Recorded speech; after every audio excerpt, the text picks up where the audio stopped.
And another turnover for Golden State. It's their ninth. Here's McCollum on the break. Gets it over. Good pump fake on the right side by Murphy. Back outside to McCollum. It's a 3-ball, and it's up and good. And a timeout for Golden State. 58-33. 8:23 to go. And a shocked Chase Center. And some boos coming down to the Warriors on the Warriors Radio Network. Now, back to Willard and Dibs on 95.7 The Game. What'd you think about the boos, Clay? Hey, you guys have been booed each of the last 2 home games. Obviously, you're not used to that. How do you handle that? Are you supposed to lose sleep over it? Steph Curry on the boos. There's nothing to really cheer about, so opposite of cheering is booing. Might as well. I don't take it any certain type of way. Honestly, I'm booing myself, booing our team in my head because of the way we're playing. So, it is what it is. Fans are going to react the way that they want. It's our job to, give them something to cheer about. We have not done that. Yeah, I said that if you ask Clay again today with some time to just relax and maybe get on a boat or something like that, you'd probably get a different answer. But I fear that if you asked Joe Lacob today, you'd get the same answer.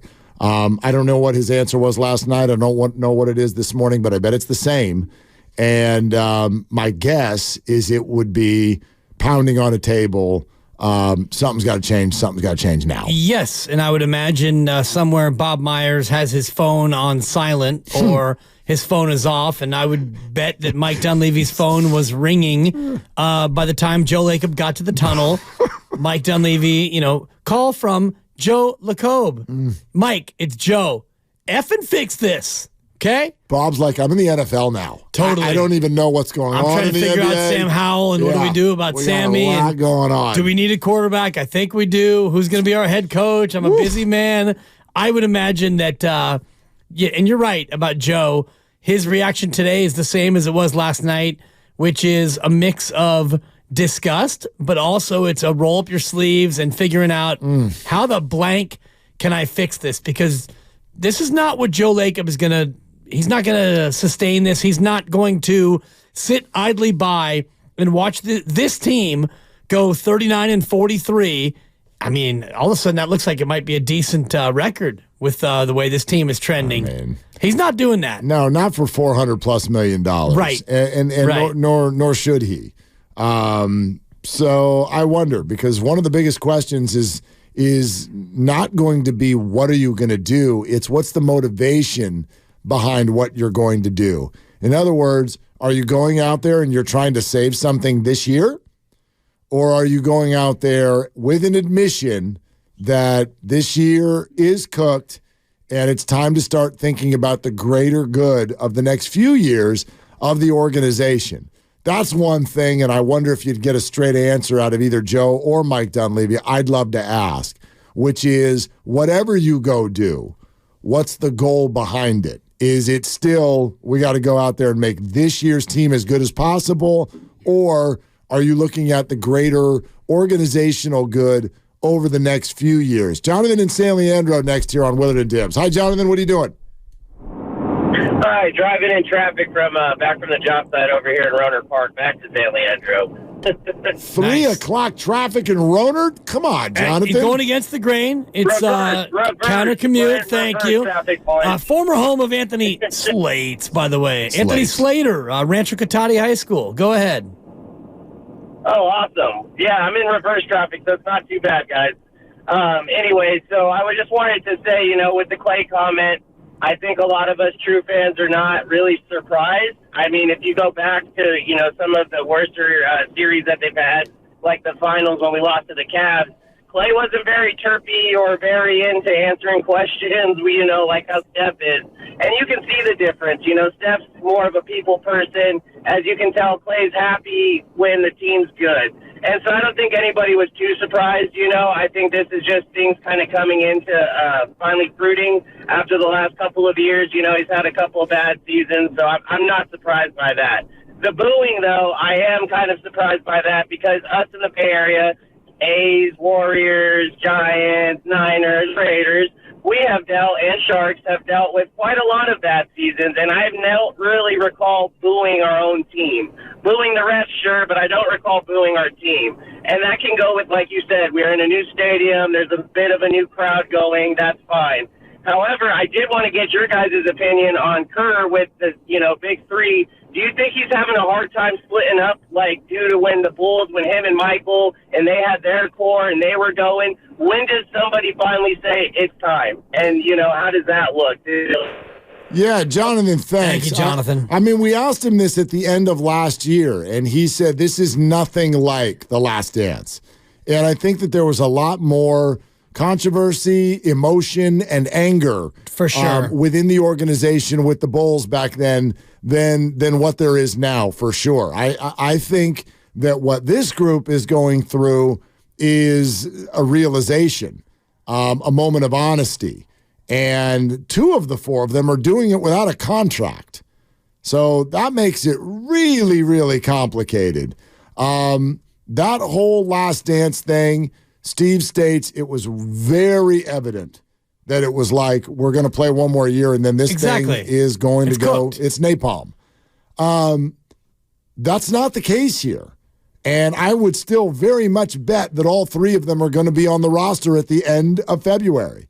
That would be my bet. I'm not saying it's for sure. Right. But my bet is still that is the favorite. And I don't think, to varying degrees, all 4 of them have come to some official realization that they're all done winning as NBA players, whether they are or not. Right. I don't think they've accepted that. Are all 4, and you're talking about Steph, Clay, Dre, and Steve, yeah. Are all 4 still here in October?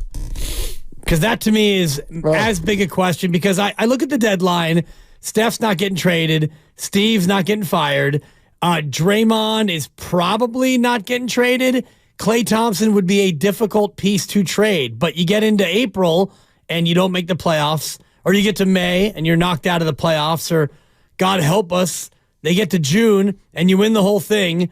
Not looking very likely, but you get to next September, next October. Do you have all 4 still here?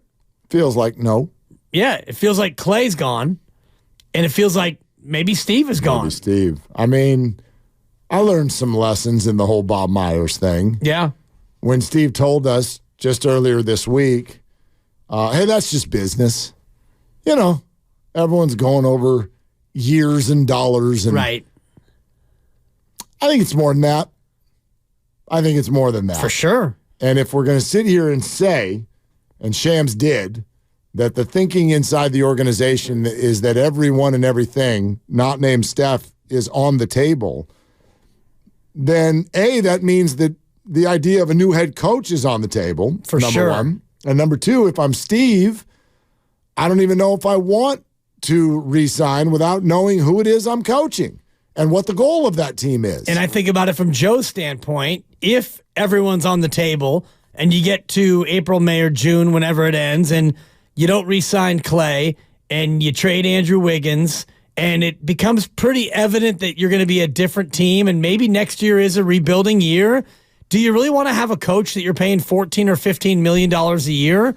Or is that a good time where you bring in the next head coach and you save a little bit of money? Because if you're Joe Lacob and you really are going to strip this thing down and try to rebuild in a year or 2, well, then you don't necessarily need a high-paid coach to have him shepherd over a team that goes 30-52. Maybe you don't need that, but I still think you need the right coach, whatever it is you're going to pay him. The Pistons are paying their guy at the top dollar in the NBA, and they don't even win any games. How's that working out for you, Well, I don't know, but ask in 3-4 years.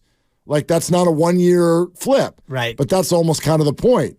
How quickly can the Warriors be good again is really the money question. And everything trickles down from that. If you feel like they can be good in March or in October or even December, then you try to work on some level with some of the things you've got. If you truly don't think that you can be good for another 2 years, I don't even know. Yeah, I don't know that Steve Kerr would want to do that. Exactly. I don't know what Steph Curry would want to do. Real quick, JJ and Marin. Hey, JJ, what are you doing? Not much, man. About to eat some cannabis, go for a hike. But I want to talk about Dunleavy and the choices he has to make. He's got nowhere to go, man. And to answer your question, this is a multi-year rebuild, and I think we should tear it completely down to the studs. And, what's Steph's tolerance for that? That's why I'd like to question the conventional wisdom, which is he's untradeable. He's the best piece we got. I hate to say it. We all hate to say it. Would he be opposed to being traded so he could actually pursue a couple more chips? Thanks, JJ. I have no idea because we've never even considered it. Right. I don't know how much sense it makes, though. Trading somebody who makes the top dollar in the NBA is not easy. You got to match that up somehow. Right. Is anybody else looking to give up $60 million in salary right now? No, and if you are looking to give up $60 million, it's because you've got bad contracts. So you're going to give up one of the greatest players in history, your franchise icon, for a couple of expiring veteran bums? That's not the way this is going to go.